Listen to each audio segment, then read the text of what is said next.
Hello friends, good afternoon. स्वागत है आप सबका शिव कृपा क्लासेज पर। दोस्तों, ये वीडियो हमारा एसएससी सीजीएल एग्जाम 2023 का प्रैक्टिस सेट नंबर 1 है, जिसमें हम लोग सामान्य ज्ञान यानी कि जीके, जीएस व करंट अफेयर्स के संभावित महत्वपूर्ण प्रश्नों को सॉल्व करेंगे और देखेंगे कि यहाँ से हमारे कितने प्रश्न सही हो रहे हैं।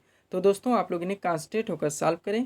क्वेश्चन कम सही होने पर पुनः प्रश्नों का रिविजन करें, ताकि जीके, जीएस व करंट अफेयर्स के टॉपिक से आप लोग अच्छे से अच्छा स्कोर कर सकें। तो चलिए दोस्तों, ज़्यादा समय न लेते हुए हम लोग इन संभावित महत्वपूर्ण प्रश्नों को सॉल्व करना शुरू करते हैं। दोस्तों, क्वेश्चन नंबर 1 है हमारा मोस्ट इंपॉर्टेंट क्वेश्चन। क्वेश्चन है दोस्तों, विश्व की सबसे लंबी पर्वत श्रृंखला कौन सी है? बार बार पूछा गया, वनडे एग्जाम का फेवरेट क्वेश्चन है। राइट आंसर होगा इसका विश्व की सबसे लंबी पर्वत श्रृंखला दक्षिण अमेरिका महाद्वीप में स्थित एंडीज पर्वत श्रृंखला, यानी कि विकल्प नंबर बी यहाँ पे हमारा करेक्ट आंसर होगा। क्वेश्चन नंबर 2 देखेंगे हम लोग। क्वेश्चन दोस्तों, भारतीय संविधान सभा के प्रारूप समिति के अध्यक्ष कौन थे? हम लोग जानते हैं दोस्तों, संविधान निर्माण के समय विभिन्न समितियों का गठन किया गया था, जिनमें से प्रारूप समिति के अध्यक्ष थे डॉक्टर बी.आर. अम्बेडकर, यानी कि विकल्प नंबर डी यहाँ पे हमारा करेक्ट आंसर होगा। दोस्तों, भारतीय संविधान सभा के प्रारूप समिति के अध्यक्ष थे डॉक्टर भीमराव अम्बेडकर। यहाँ पे कुछ महत्वपूर्ण समितियों के बारे में बात करेंगे दोस्तों, जो आपके एग्जाम में बार बार पूछे जा रहे हैं, ध्यान दीजिएगा आप लोग। दोस्तों, संविधान निर्माण के समय जो विभिन्न समितियां थी, उनमें जो मेन समितियां थी जहां से क्वेश्चन हमारे पूछे जाते हैं, एक था दोस्तों प्रांतीय संविधान समिति, जिसके अध्यक्ष थे सरदार वल्लभ भाई पटेल। दूसरी समिति थी दोस्तों संविधान समिति व संघ शक्ति समिति। इन दोनों समितियों के अध्यक्ष थे पंडित जवाहरलाल नेहरू। और एक थी दोस्तों संचालन समिति, जिसके अध्यक्ष थे डॉक्टर राजेंद्र प्रसाद। इसके अलावा दोस्तों, हम लोग एक देख चुके हैं प्रारूप समिति के अध्यक्ष, जो कि हमारा क्वेश्चन था, इसका आंसर था डॉक्टर भीमराव अम्बेडकर। आगे चलेंगे नेक्स्ट क्वेश्चन की ओर। क्वेश्चन दोस्तों, 15वें ब्रिक्स शिखर सम्मेलन 2023 की मेजबानी कौन सा देश करेगा? ये पूछा जा रहा है दोस्तों। 15वें, ध्यान दीजिएगा आप लोग, संस्करण 15वां है। ब्रिक्स ब्रिक्स का मतलब दोस्तों, इसमें 5 देशों का समूह है, जिसमें दोस्तों हमारे आते हैं BRICS, यानी कि ब्राज़ील, रूस, इंडिया, चाइना व साउथ अफ्रीका। 5 देशों का समूह ब्रिक्स। इसका 15वां दोस्तों संस्करण का आयोजन हुआ 2023 में, और इसकी मेजबानी दी गई है दोस्तों दक्षिण अफ्रीका को, यानी कि विकल्प नंबर सी यहाँ पे हमारा करेक्ट आंसर होगा। 15वें ब्रिक्स शिखर सम्मेलन 2023 की मेजबानी दक्षिण अफ्रीका को मिली है। आगे चलेंगे 4 नंबर क्वेश्चन की ओर। क्वेश्चन दोस्तों, भारत में निम्नलिखित में से किसके अंतर्गत पंचायती राज प्रणाली की व्यवस्था की गई? ये हमें बताना है दोस्तों। यहाँ पे भारत में निम्नलिखित में से किसके अंतर्गत पंचायती राज प्रणाली की व्यवस्था की गई है? तो पंचायती राज प्रणाली का अनुच्छेद दोस्तों, जो कि आर्टिकल है संविधान में 40 है, और 40 दोस्तों राज्य के नीति निर्देशक सिद्धांत के अंतर्गत आता है, जो कि 36 से 51 तक वर्णित है और संविधान का भाग 4 है। तो हमारा राइट आंसर होगा राज्य के नीति निर्देशक तत्व के अंतर्गत। एक महत्वपूर्ण स्टेटमेंट देखेंगे दोस्तों, ताकि ये क्वेश्चन हमारा पूरी तरह से क्लियर हो सके। ध्यान दीजिएगा दोस्तों आप लोग। भारत में राज्य के नीति निर्देशक तत्व के अंतर्गत पंचायती राज प्रणाली की व्यवस्था की गई है। संविधान का अनुच्छेद 40 राज्यों के लिए ग्राम पंचायतों के संगठन का प्रावधान करता है। आगे चलेंगे हम लोग दोस्तों। इसके अलावा हमारे स्टडी चैनल शिव कृपा क्लासेस के द्वारा UP police constable, Bihar police constable, Chhattisgarh police constable व यूपी PSC RO ARO, और दोस्तों इसके साथ यूपी SSSC के विभिन्न वैकेंसियों के दोस्तों टेस्ट सीरीज दिए जा रहे हैं। तो दोस्तों, आप लोग अगर इनके कंप्यूटर हैं, एक अच्छी प्रिपरेशन चाहते हैं, तो आप हमारे चैनल शिव कृपा क्लासेस से जरूर जुड़े।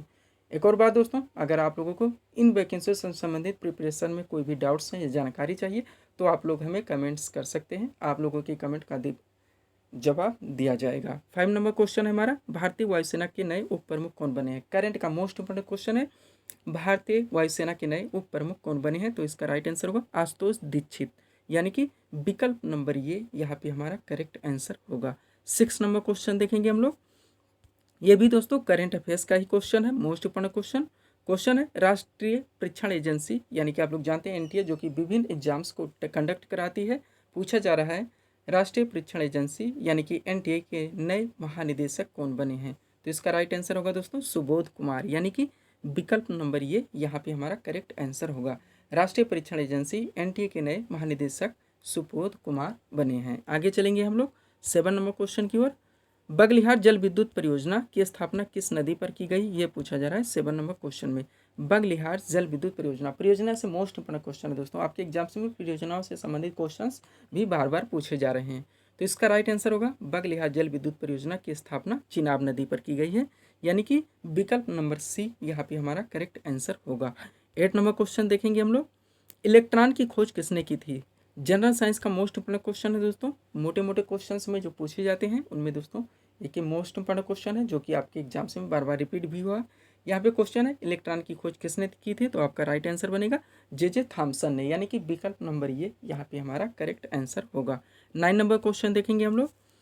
उस्ताद बिस्मिल्लाह खान। दोस्तों 6 से 7 लोग टोटल मुख्य रूप से हैं जिनसे आपके एग्जाम्स में क्वेश्चंस रिपीटेड हो रहे हैं, जो तबला से संबंधित है, कोई संतूर से है, कोई बांसुरी से है, कोई सितार से है। तो यहाँ से भी दोस्तों जो भी मोस्ट इंपोर्टेंट क्वेश्चन बनते हैं हम लोग उनको पूरी तरह से कवर करने का प्रयास करेंगे। उस्ताद बिस्मिल्लाह खान का बताना है कि को बजाते थे, तो हमारा राइट आंसर होगा शहनाई, यानी कि विकल्प नंबर बी यहाँ पे हमारा करेक्ट आंसर होगा। 10 नंबर क्वेश्चन देखेंगे हम लोग। क्वेश्चन दोस्तों, नॉर्थ अटलांटिक ट्रीटी ऑर्गेनाइजेशन यानी कि नाटो, उत्तरी अटलांटिक संधि संगठन का 31वां सदस्य देश कौन बना है, ये हमें बताना है दोस्तों क्वेश्चन नंबर 10 में। तो हमारा राइट आंसर होगा नॉर्थ अटलांटिक ट्रीटी ऑर्गेनाइजेशन यानी कि नाटो, उत्तरी अटलांटिक संधि संगठन का 31वां सदस्य देश फिनलैंड बना है, यानी कि विकल्प नंबर बी यहाँ पे हमारा करेक्ट आंसर होगा। मोस्ट इंपोर्टेंट क्वेश्चन है दोस्तों करंट का। सब्सक्राइब करें आप हमारे चैनल शिव कृपा क्लासेज को इसी तरह के वीडियोज़ के लिए। आगे चलेंगे हम लोग। आईपीएल के 16वें संस्करण, आप लोग जानते हैं दोस्तों आईपीएल का 16वां संस्करण आयोजित किया गया था। बताना है कि इसका फाइनल मैच कहाँ खेला गया। तो आईपीएल का 16वें संस्करण का दोस्तों जो फाइनल मैच है वो नरेंद्र मोदी स्टेडियम अहमदाबाद गुजरात में खेला गया, यानी कि विकल्प नंबर बी यहाँ पे हमारा करेक्ट आंसर होगा। आगे चलेंगे क्वेश्चन नंबर 12 की ओर। वर्ल्ड डेवलपमेंट रिपोर्ट यानी कि विश्व विकास रिपोर्ट किसके द्वारा प्रकाशित किया गया था, यह हमें बताना है। तो हमारा राइट आंसर होगा वर्ल्ड बैंक रिपोर्ट यानी कि विश्व विकास रिपोर्ट वर्ल्ड बैंक यानी कि विश्व बैंक के द्वारा प्रकाशित किया जाता है, विकल्प नंबर डी यहाँ पे हमारा करेक्ट आंसर होगा। 13 नंबर क्वेश्चन देखेंगे हम लोग। संघ लोक सेवा आयोग यानी कि यूपीएससी पूछा जा रहा है दोस्तों। यूपीएससी के अध्यक्ष की नियुक्ति किसके द्वारा की जाती है, यूनियन पब्लिक सर्विस कमीशन संघ लोक सेवा आयोग के अध्यक्ष की नियुक्ति। तो हमारा आंसर होगा दोस्तों संघ लोक सेवा आयोग के अध्यक्ष की नियुक्ति राष्ट्रपति के द्वारा की जाती है, यानी कि विकल्प नंबर ये यहाँ पे हमारा करेक्ट आंसर होगा। 15 नंबर क्वेश्चन देखेंगे हम लोग दोस्तों, जो कि महत्वपूर्ण दिवस से है, बार बार पूछा गया, वनडे एग्जाम का फेवरेट क्वेश्चन है। क्वेश्चन है उपभोक्ता अधिकार दिवस किस तिथि को मनाया जाता है। उपभोक्ता अधिकार दिवस किस तिथि को मनाया जाता है, 15 मार्च को, यानी कि विकल्प नंबर ये यहाँ पे हमारा करेक्ट आंसर होगा। 15 नंबर क्वेश्चन देखेंगे हम लोग। दल बदल से संबंधित कानून का उल्लेख किस अनुसूची में बताना है। अनुसूची से है दोस्तों दल बदल, बार बार पूछा गया क्वेश्चन है दोस्तों। तो हमारा राइट आंसर होगा दल बदल से संबंधित जो कानून का उल्लेख है वो संविधान के 10वीं अनुसूची में है, यानी कि विकल्प नंबर बी यहाँ पे हमारा करेक्ट आंसर होगा। 16 नंबर क्वेश्चन देखेंगे हम लोग। मंत्रिपरिषद सामूहिक रूप से किसके प्रति उत्तरदायी होती है, ये पूछा जा रहा है क्वेश्चन नंबर 16 में।